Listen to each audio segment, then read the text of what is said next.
이번 사고는 크루즈선이 규정을 지키지 않아 발생한 것이란 주장이 나왔습니다. 아무 잘못이 없다는 크루즈선 선장의 주장과는 배치되는 겁니다. 이런 가운데 우리 시간으로 오늘 오후에 우리 구조대가 잠수 작업을 시도하는데요. 사고 후 처음으로 선체 내부 상황을 확인할 수 있을지 주목됩니다. 국제부 연결해서 관련 소식부터 알아보겠습니다. 기정훈 기자. 예, 국제부입니다. 네, 자 공개됐던 사고 영상에서도 그렇게 느껴지긴 했습니다만 이 크루즈선의 잘못이 크다 이런 주장이 계속해서 나오고 있죠. 예, 그렇습니다.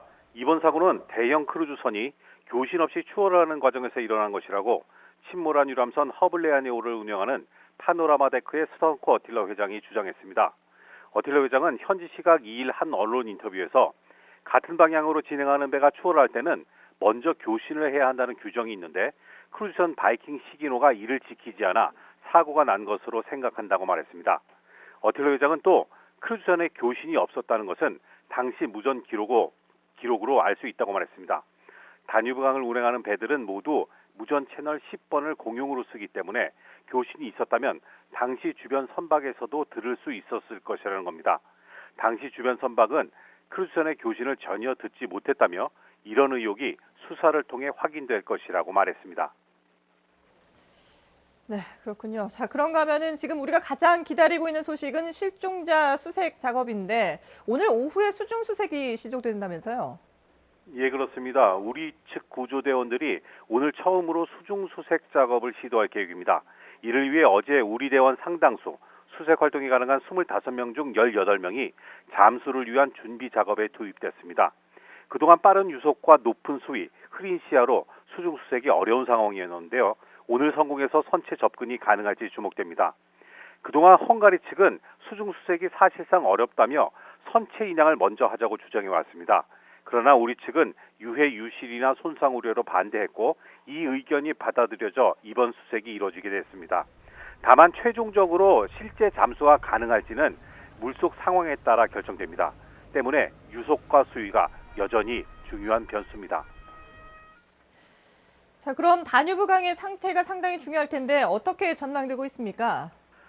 예, 수위와 유속은 조금씩 나아지고 있습니다. 일단 우리 측이 측정한 결과 사고 지점 수위는 7.6m였고 유속은 시간당 4.3km였습니다.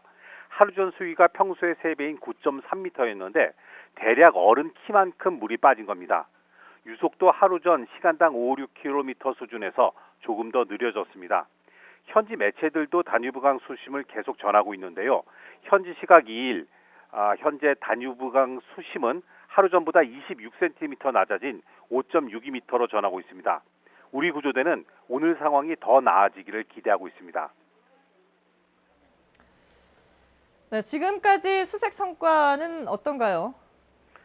예, 사고 현장으로부터 남쪽으로 50km 지점까지 수상 수색이 이루어졌습니다.